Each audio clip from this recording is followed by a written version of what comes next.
Ever wonder why these places are so popular? Most bars don't open till 2 p.m. No, it's the coffee. The company. People like being around other people.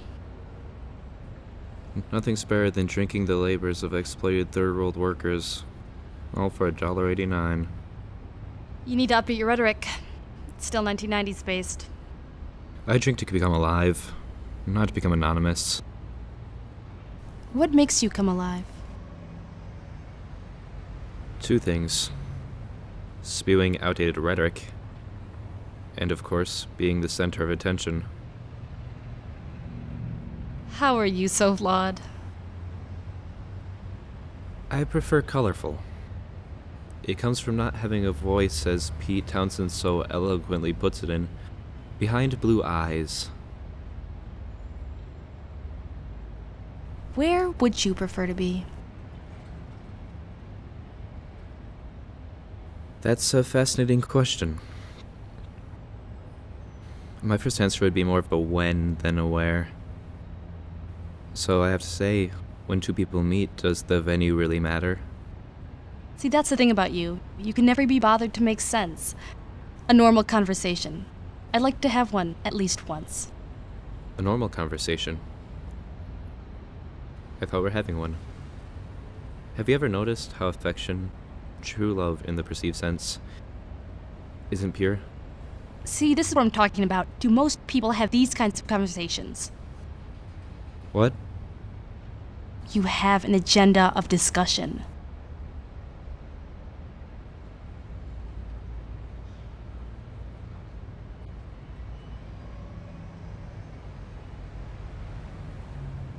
I, for one, would like to talk about something more than how society portrays emotion in contrast with the world as you see it. It's just that the world is so much different than what I thought it was. Public speaking is a weakness. What is it about love? Now that's the gift that most will never have. It's too complex, too selfless for the masses to have fed to them. Maybe... Well, I have to get going. Don't you want an explanation? Explanations give birth to excuses. I have a 6 p.m. book signing with a round table. More attempts to get inside my head. You should come along. It should be fun. What's the point to your little lectures where you spew off things that make no sense? I am trying to start a revolution. Isn't that a bit pretentious? Ambitious, maybe. But if one person just starts to think... So when we first met, I knew you were different. But different doesn't encapsulate the person who hates public speakers that gives lectures. I don't hate all public speakers. Just the ones who think they can change one person. Like yourself?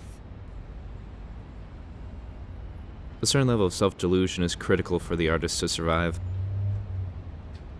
Let's not talk about me. Let's talk about you, Professor. Have you chosen anywhere to profess? Okay, well, small Midwestern Methodist colleges are out of the question.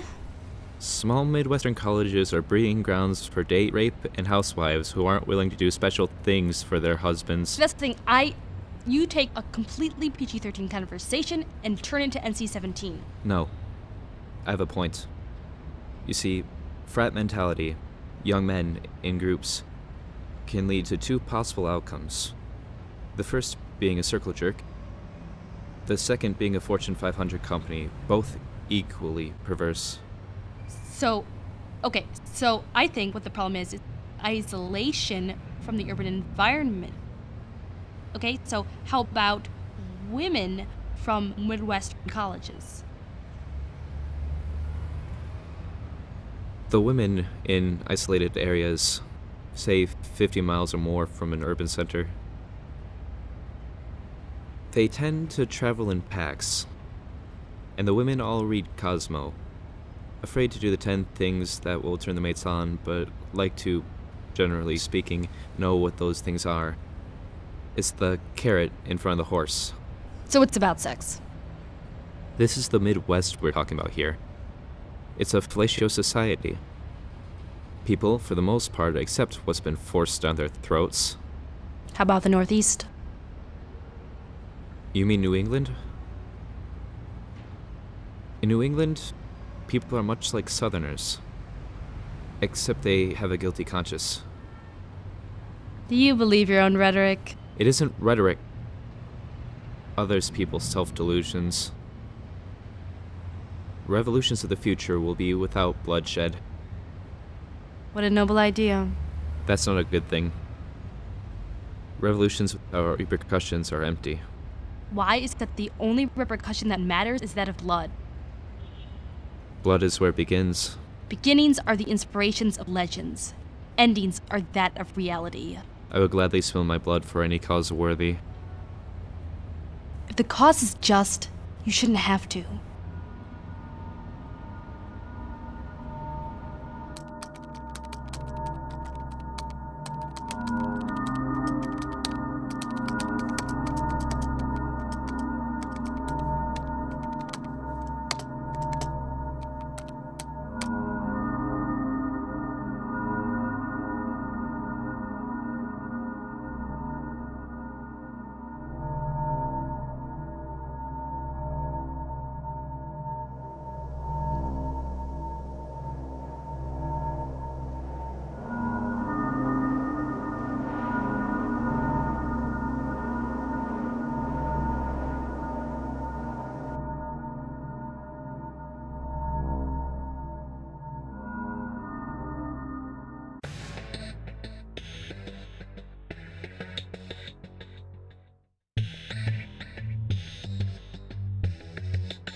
Mr.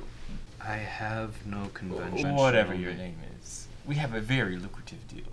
Travel, speak, and make obscene amount of money.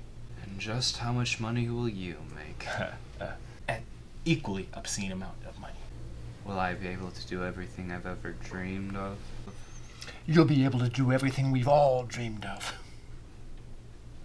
So, what does this have to do with me not dealing with businessmen? All self-empowerment movements are funded by big business. Just travel, sell your ideals, and we'll all make money. Okay. I'll take the trip. But I have conditions. Excellent. 100,000 in small and marked bills. A developmental deal for 380 sitcoms to be turned into horrible movies. And last but not least, a car. A car worthy of a road trip on which I may have an epiphany.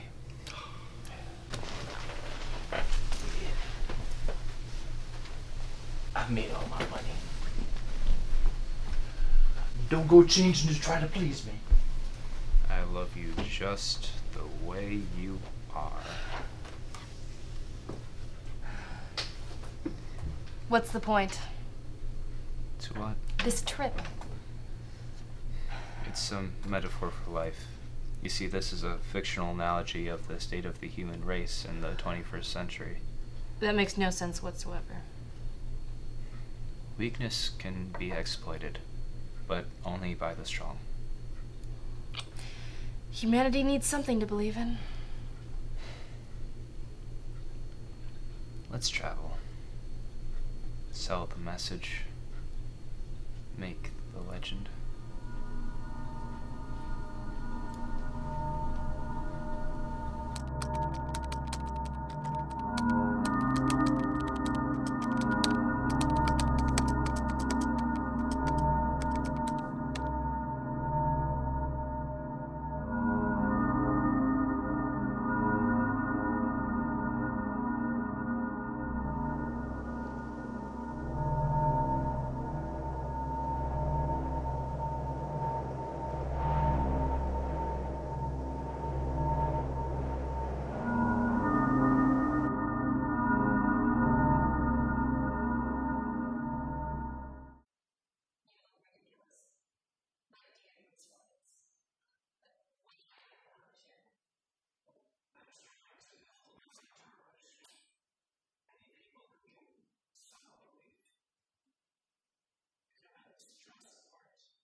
Is this the interview room for the Quest of Enlightenment?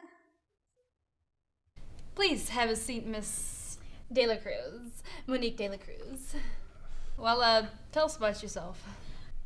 Well, at this point in my life, my existence has been inconsequential. I love reality television series, and I love the creative works of people like Katy Perry and Kesha. Huh, fascinating. So, does that mean the philosophical aspects of these works, or just the persona that they rate? Oh, both aspects. Especially those that are proving the theories of people like, for instance, Andrea Dworkin or Catherine McKinnon.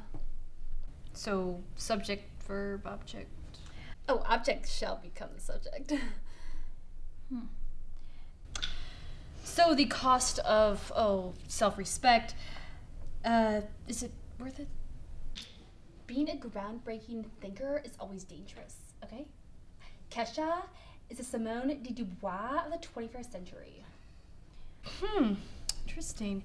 So, the second sex raises to power by, brushing teeth with a bottle of Jack. Okay, so owning your sexuality, sometimes you have to grab the bull by its horns. We have one simple request of you, and that's that you pay a small fee to be a part of this vision. Oh yeah, totally. I'd love to join your Vision Quest.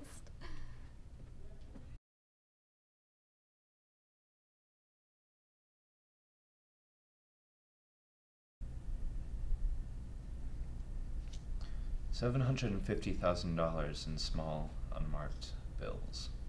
My only request is that I'm not judged by my financial stability, but by my level of thinking. Oh, don't worry. You are. Of course. You're in. Of course, you'll have to promise, like all of our other members, to follow our word. Of course, as I would the word of Gloria Steinman. Thank you so much. I'm totally looking forward to this Vision Quest of Enlightenment. The pleasure will be ours. The vision will be yours. Thank you. Thank you. Why so much? These people won't know the difference between enlightenment and self-indulgence.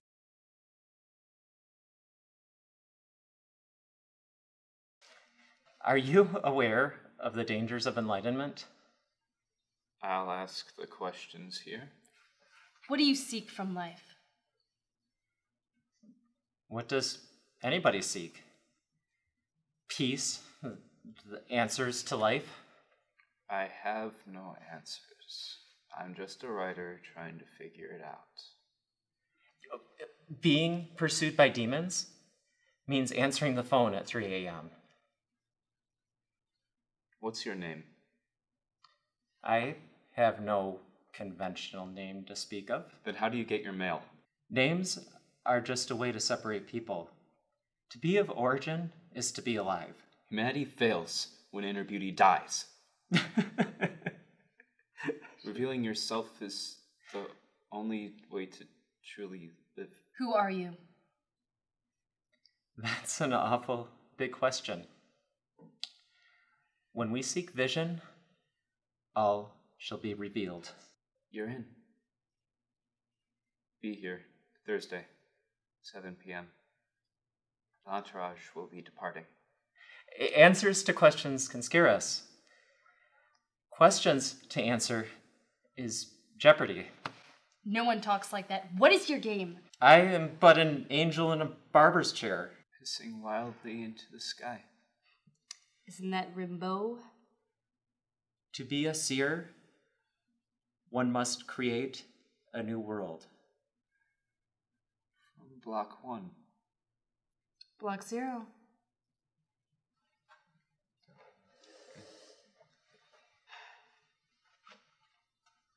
Well, it's happened.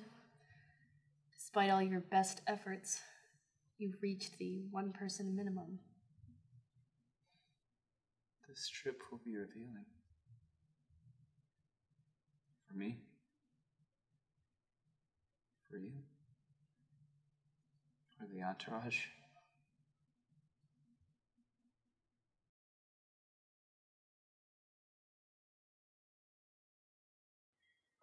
Thank you all for coming today.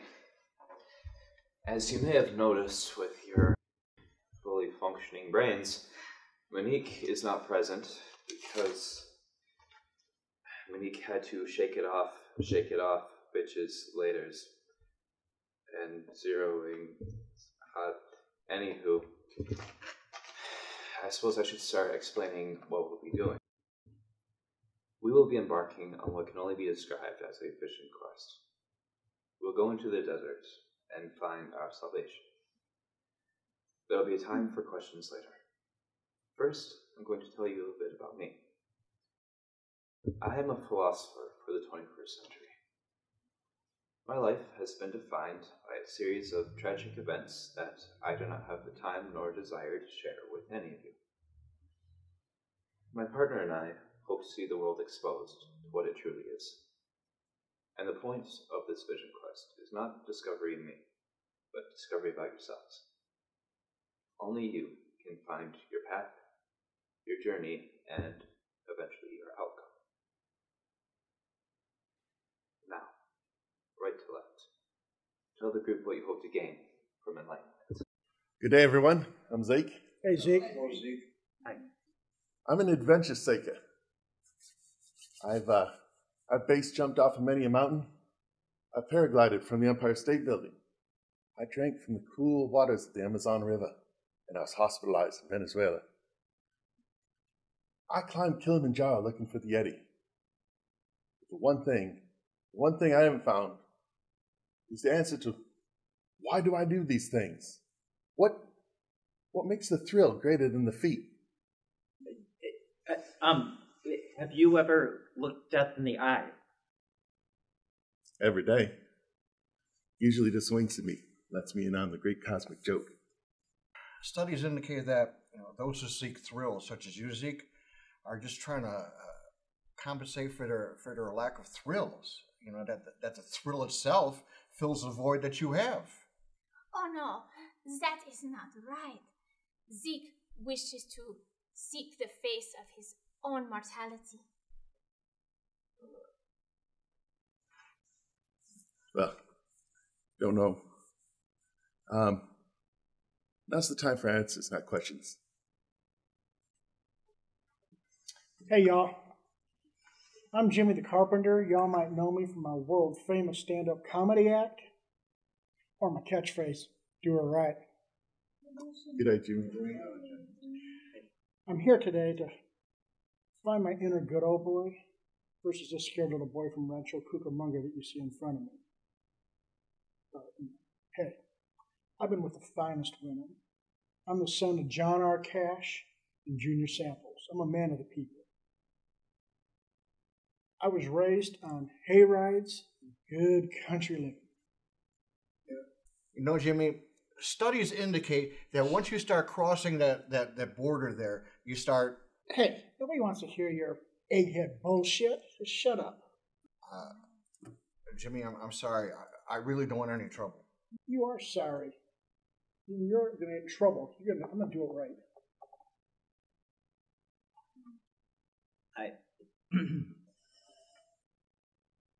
I am Daniel. Danny?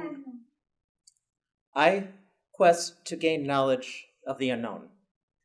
The space between knowledge and ignorance is a flat circle, unconnected. Studies indicate that, words like that could get you in some serious trouble here. Shut up. Nobody wants to hear your egghead bull crap. Excuse me. I need to continue to search for the cliché you are looking for. I am an enigma, wrapped in a riddle, sealed with a poor understanding of Friedrich Nietzsche and a complete misunderstanding of the works of symbolism. People actually believe in you. Hope you understand what that means. How lost our species truly is. My name is Professor Daniel Livingston. Hello, Professor. I am an Oxford-trained professor searching and researching the cryptid species. I have a true understanding of human behavior and also the understanding of the primate's need for compatibility. Now, throughout this journey, I hope that you all learn a lot from me.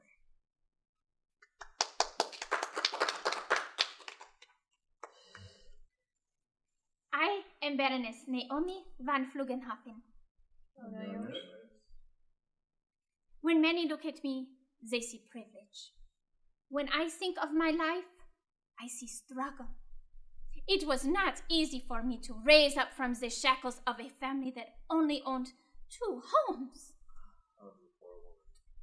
But I did it. I married the richest man in Boise. I traveled the world and found enlightenment in the words of all the great writers. Tony Robbins, Susan Jeffers, Dale Carnegie, Richard Bandler. And then my cousin handed me a book. Its title was Zero, a collection of observations.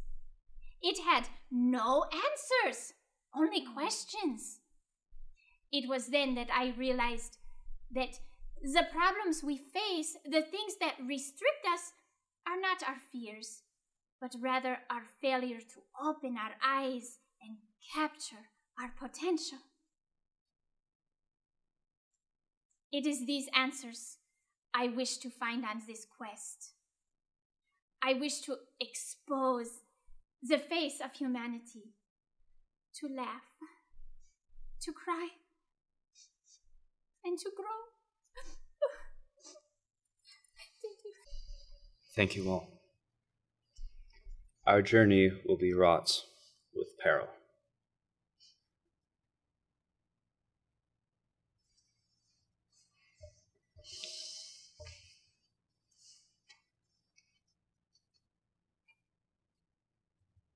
Two people meet in a coffee house. They meet, grow, build new lives together.